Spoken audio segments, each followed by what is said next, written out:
desde luego esta nueva etapa en el mercado cambiario, en un día que, tal como se anticipaba por los especialistas, fue un día de estudio, casi digamos en alguna medida con muy poco volumen y por supuesto reacomodando los tantos después de una medida tan restrictiva. Apenas se hicieron 250 millones de dólares en el mercado del dólar regulado, donde finalmente aparecieron, bueno, algunos vendedores, especialmente los exportadores que tuvieron que vender,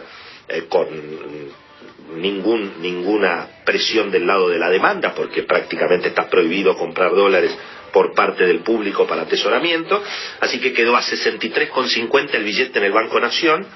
59,50 el dólar mayorista, la transferencia entre bancos, y en los mercados más libres el blue operó entre 74 y 75 con muy poco volumen. El contado con liquidación llegó a operar entre 81 y 82 pesos, con, bueno, desde mi punto de vista un sobreprecio, un sobrecastigo por las regulaciones. Y el dólar bolsa, es decir, obtener dólares en cuentas bancarias de la Argentina, 77 pesos. No hubo mayores novedades, hubo sí tranquilidad en los bancos.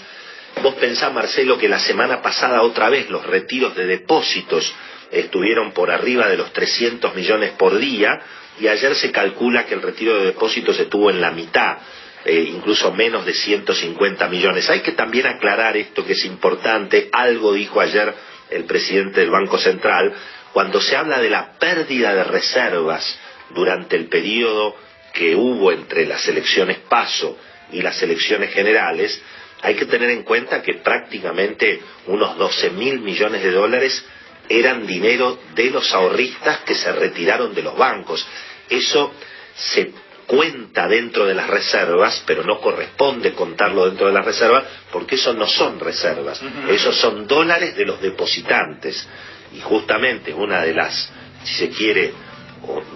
una de las cuestiones positivas de toda esta crisis financiera en el final del gobierno de Macri, es que los depósitos son sagrados, y que eso sí fue un acuerdo entre el presidente saliente, el presidente entrante. El propio Alberto Fernández dijo: los depósitos son propiedad privada, están garantizados, y eso es lo que en alguna medida también explica que no se puedan vender dólares para atesoramiento. Insisto, yo hubiera preferido, y muchos economistas también, que se hubiera abierto un mercado financiero libre, manteniendo un dólar controlado para las operaciones comerciales, pero bueno, evidentemente en la Argentina nos enamoramos de las prohibiciones,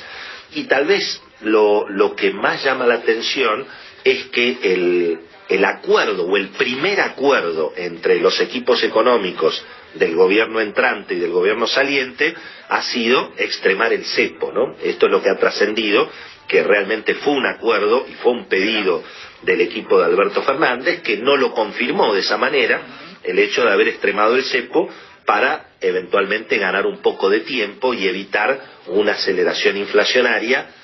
que bueno, veremos qué pasa con los mercados alternativos. Insisto, ayer prácticamente no hubo una operación fluida en el mercado de cambios, pero lo concreto es que el dólar se quedó prácticamente inmóvil, sin operaciones, pero bajaron los bonos argentinos, bajaron las acciones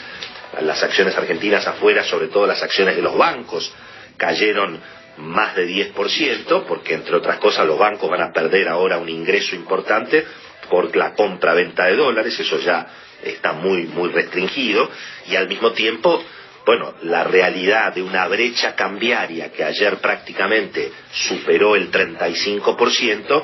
bueno, hace suponer que naturalmente va a haber muchas dificultades mirando la economía hacia adelante. Algunos datos importantes para tener en cuenta: el gobierno ayer dispuso que ya no se pueden usar las LELIQ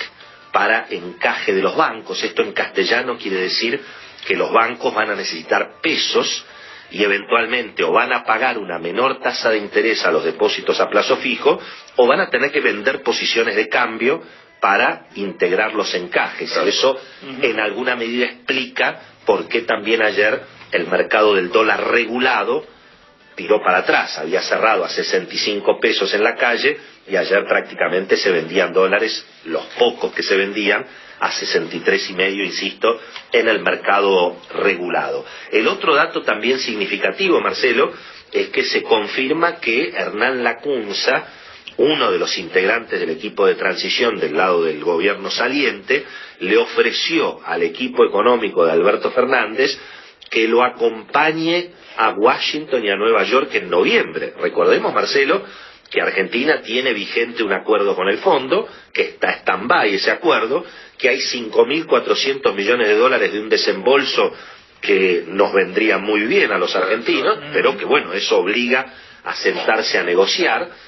Y bueno, en alguna medida por ahora no hubo respuesta oficial de la calle México, del equipo de Alberto Fernández respecto de si aceptan esa invitación. Tampoco está designado un equipo económico. Recordemos, Marcelo,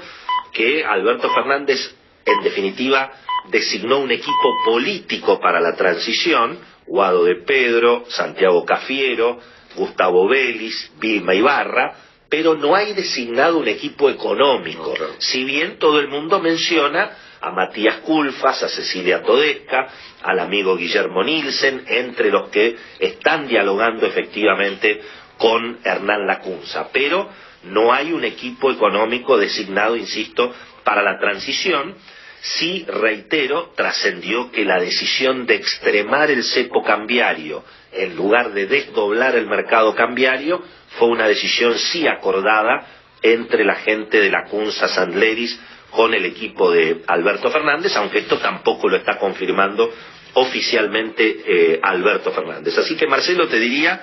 un escenario abierto, porque todavía hay muchos interrogantes que no están naturalmente respondidos. Hay que ver qué pasa con la negociación de la deuda, hay que ver qué pasa con las tarifas, hay que ver cómo sigue la política cambiaria, las tasas de interés y sobre todo el famoso tema del acuerdo de precios y salarios. Ayer hubo reuniones en la CGT sigue dividida, no se ha podido unificar. Por un lado están, bueno, obviamente los gordos que hoy controlan la CGT, por el otro lado está Hugo Moyano, por el otro lado la izquierda de la CTA, y bueno, no está todavía muy claro cómo se va a encontrar justamente ese camino de acuerdo de precios y salarios, donde todos empiezan a posicionarse. La propia CGT está pidiendo un aumento general de salarios antes de sentarse a negociar, y del lado de las empresas también están viendo que se viene un congelamiento, así que todo el mundo se está tratando de posicionar. Jornada de estudio,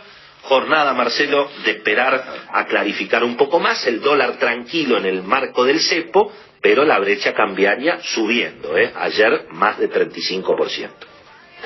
Auspició Galicia Eminent.